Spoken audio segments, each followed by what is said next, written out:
New for 8 o'clock, the latest advisory. There's no change in the cone. That forecast cone updated at 11 o'clock this evening, so stay with Fox 35.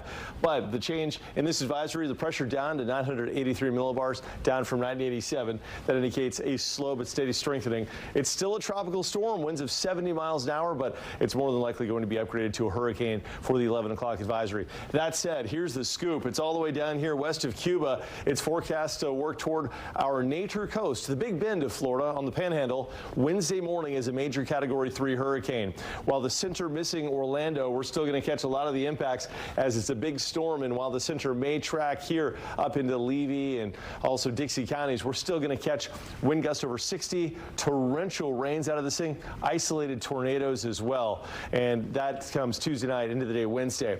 Latest satellite loop shows a really consistently organized tropical storm. Maybe in the last few frames, a few of the thunderstorm towers have collapsed a little bit, but they're going to rebuild once nightfall comes. And at this point, as it emerges off of Pinar del Rio here in Cuba into the Gulf of Mexico, it's going to start to really get its act together and become a major hurricane with rapid intensification.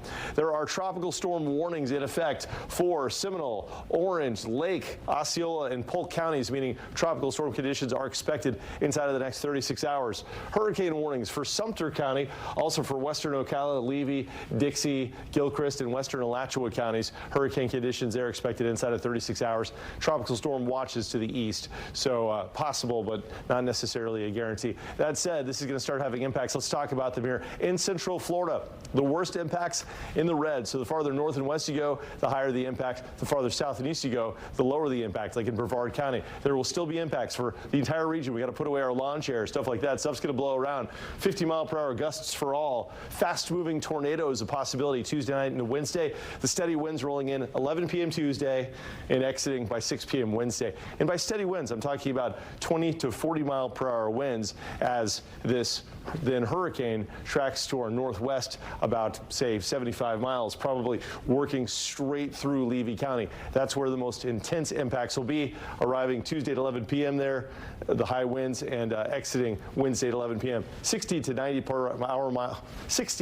mile per hour gusts, over 6 inches of rain possible, and a major storm surge, plus the fast-moving tornadoes. Indeed, places like Horseshoe Beach down to Cedar Key could see up to 12 feet of storm surge, astronomically high tides, and the storm surge making for what could be a catastrophic inundation of these coastal communities. A lot of these communities are those boat slip communities, Marlisa, where everybody gets some waterfront property, and that's going to surge. So folks there need to get out as soon as they're ordered. I know in a lot of places they're already starting to do that right now.